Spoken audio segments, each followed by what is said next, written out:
राज्य के 16वीं विधानसभा का पहला सत्र आज हुआ और प्रश्नकाल में जनहित के मुद्दों की गूंज सुनाई दी। ईआरसीपी को लेकर सदन में जोरदार हंगामा भी देखने को मिला। इसी के साथ विपक्ष के हंगामे के बीच राजमाल और सेवा कर 2024 सदन में ध्वनि मत से पारित हुआ।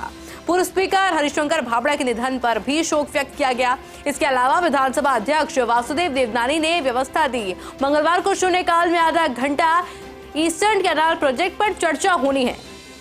ऐसे में देखिए, कैनाल प्रोजेक्ट पर चर्चा होगी और अध्यक्ष ने विपक्ष को और सत्ता पक्ष के तीन सदस्यों को चर्चा में शामिल होने की इजाजत भी दे दी है। राज्यपाल के अभिभाषण पर वाद विवाद देखने को मिला। राज्यपाल के अभिभाषण पर कल विधानसभा में देंगे सत्ता पक्ष की ओर से संबोधन। अधिकारियों से भी सीएम ने बातचीत की है। कुछ मंत्रियों से भी मंत्रणा और चर्चा की गई। 30,000 हेक्टेयर की सिंचाई होगी और राजस्थान के 13 जिलों में पेयजल उद्योग और कृषि के लिए पानी मिलेगा। उसके लिए मुख्यमंत्री जी को और प्रधानमंत्री जी को बहुत बहुत धन्यवाद देते हैं। और आने वाले में जो राजस्थान की जो प्रस्तावित और पेंडिंग योजना है पानी के लिए, उसके लिए और देखिए, क्योंकि विधानसभा का पहला सत्र था आज, ऐसे में कई मुद्दों की गूंज सुनाई दी और इसमें सबसे बड़ा मुद्दा था ईआरसीपी, जिसको लेकर भी चर्चा हुई है। हालांकि देखिए, कल भी चर्चा होने वाली है और ऐसे में अध्यक्ष ने विपक्ष और सत्ता पक्ष के तीन सदस्यों को चर्चा में शामिल होने की इजाजत भी दे दी है। इसके अलावा देखिए, राज्यपाल के अभिभाषण पर वाद विवाद देखने को मिला। राज्यपाल अभिभाषण पर कल विधानसभा में देंगे सत्ता पक्ष की ओर से संबोधन। अधिकारियों से भी हालांकि मुख्यमंत्री ने बातचीत की है और कुछ मंत्रियों से भी मंत्रणा और चर्चा की गई है। आज का दिन कैसा रहा? 16वीं विधानसभा का जो पहला सत्र था उसमें प्रश्नकाल में जनहित के मुद्दों की गूंज सुनाई और देखिए क्या क्या वो मुद्दे रहे। ईआरसीपी को लेकर सदन में जोरदार हंगामा जरूर देखने को मिला है। विपक्ष के हंगामे के बीच राजमाल और सेवा कर 2024 को लेकर के भी पारित हुआ और पूर्व स्पीकर हरिशंकर भाबड़ा के निधन पर भी शोक व्यक्त किया गया।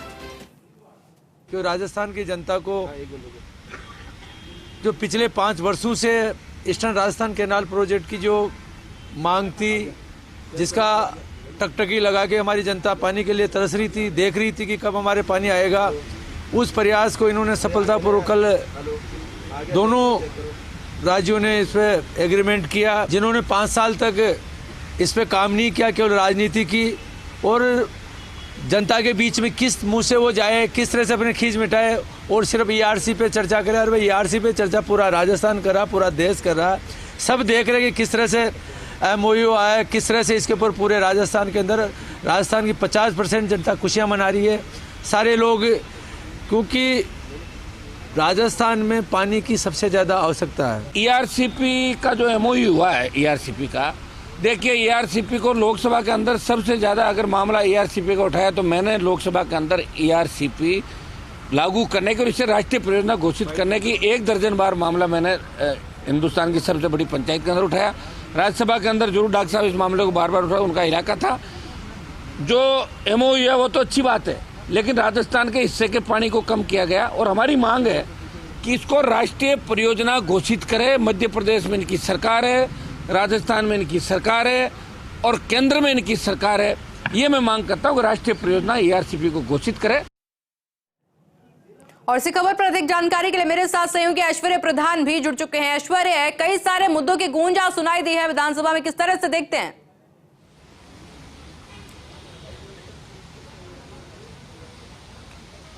देखिए, राजस्थान विधानसभा में सबसे ज्यादा चर्चाओं में अगर मुद्दे रहे तो 2 रहे। एक ईआरसीपी को लेकर और दूसरा हिजाब को लेकर।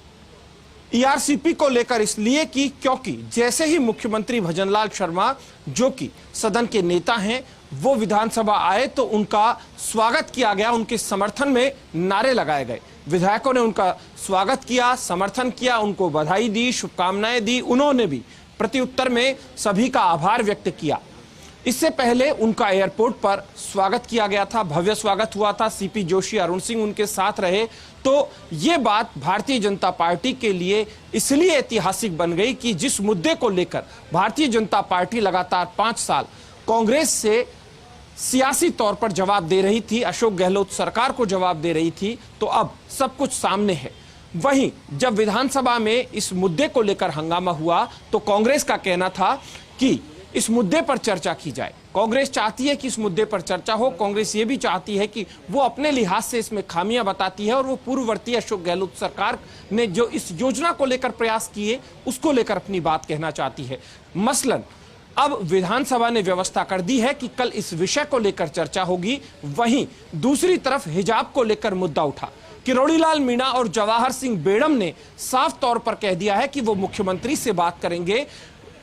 अनुशासन के लिए बहुत जरूरी है कि ड्रेस कोड हो, और ड्रेस कोड के अलावा अगर कोई आता है यह अनुशासन भंग की श्रेणी में आता है। और दोनों ने एक बात कही कि मिसाल के तौर पर कोई थानेदार कुर्ता पजामा या तहमद लगाकर आने की बात कहे तो इसे अनुशासन भंग माना जाता है। तो ऐसे ही स्कूल में भी बच्चों की ड्रेस होनी चाहिए, ड्रेस कोड होना चाहिए। तो वहीं अमीन कागजी और रफीक खान ने इस मुद्दे को लेकर सरकार को जवाब दिया है। मुख्यमंत्री भजनलाल शर्मा के पास भी वो एक पत्र लेकर जाने वाले थे। हो सकता है कि थोड़ी देर में वो मुलाकात करके अपनी बात रखें। मेरे साथ वरिष्ठ सहयोगी योगेश शर्मा जुड़े हुए हैं। मैं उनसे बातचीत करूंगा कि वो क्या कहेंगे इस पूरे प्रकरण को लेकर। आज विधानसभा में कई मुद्दे उठे। विधानसभा में एक मुद्दा और उठा, वो था बिजली को लेकर, क्योंकि बिजली को लेकर भी हंगामा हुआ। आपने देखा कि वेल में भी आ गए विपक्ष के जो विधायक है। ओवरऑल आज की विधानसभा को लेकर दिन भर की जो सदन की कार्रवाई चली, उस सदन की कार्रवाई को लेकर क्या नतीजा निकला? देखिए ऐश्वर्य, इस बात को कहना लाजिमी होगा कि कुछ मंत्री है उनको पूरी तैयारी के साथ आना चाहिए।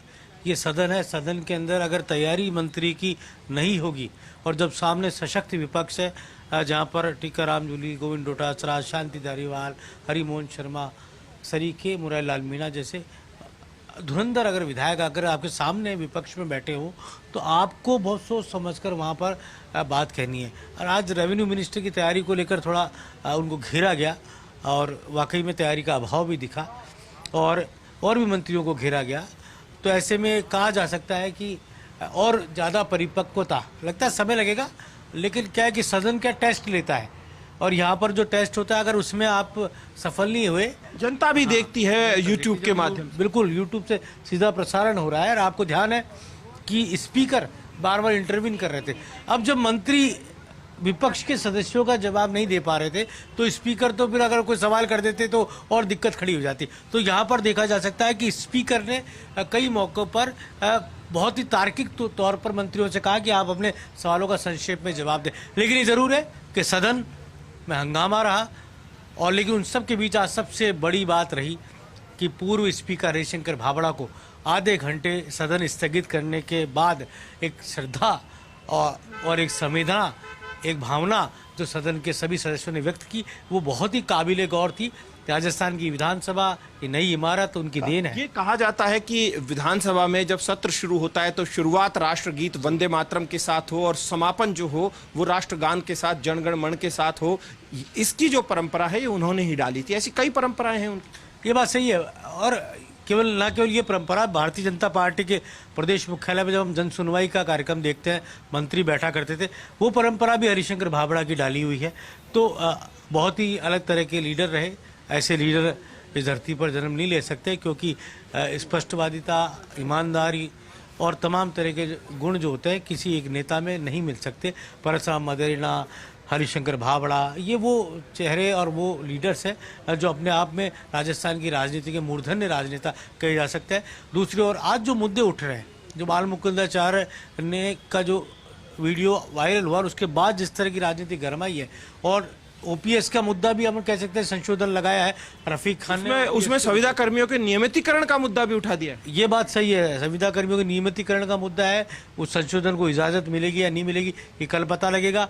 और साथ ही इस पूरे मसले को लेकर भी, हिजाब के मसले को लेकर भी शांति धारीवाल ने संशोधन लगाया है, वो भी लगेगा कि नहीं लगा। उसमें संविधान की भावना का वर्णन किया गया है कि जो सामाजिक और सांप्रदायिक सद्भाव की बात करती है वो वर्णन करते हुए यहाँ पर बात की गई है। लेकिन बाल मुकुंदाचार्य मुझे लगता है अपनी बात पर अड़ी गए और आपकी और मेरी बातचीत अभी कुछ देर पहले बाल मुकुंदाचार्य के साथ हुई तो उन्होंने कहा था भले ही मेरी कुर्सी चल जाए लेकिन मैं इस बात को लेकर कभी पीछे नहीं हटूंगा।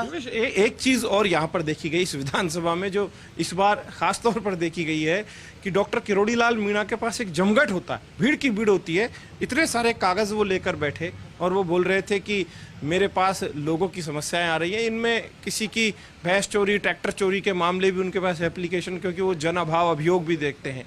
लेकिन इस दौरान उनके पास मदन दिलावर आए, कोई पेपर से जुड़ा मामला था, तो मदन दिलावर को बुलाकर उन्होंने उन परीक्षार्थियों को बुलाया, बातचीत करवाई। थोड़ी देर बाद पैरामेडिकल वालों को लेकर वो गजेंद्र सिंह खींवसर के पास चले गए। तो ये दौर आपने कई देखे हैं। ये बात सही है, डॉक्टर किरोड़ी लाल मीणा जननेता है, इसमें कोई संदेह नहीं कहा जा सकता। जनता के बीच रहना, जनता के मुद्दों को हटाना, पूरे 5 साल पूरी पार्टी अलग, बीजेपी, और अकेला डॉक्टर किरोड़ी अलग, संघर्ष का परिणाम रहा। आगे विधायक बने और आज मंत्री बने। और एक और बात जो मुझे बहुत यहाँ पर कहना, बिल्कुल ऐश्वर्य, बहुत बखूबी आपने और योगेश जी ने समझाया कि किस तरह से आज की तस्वीरें देखने को मिली है विधानसभा की, कौन कौन से वो मुद्दे रहे हैं। मुख्य मुद्दा जो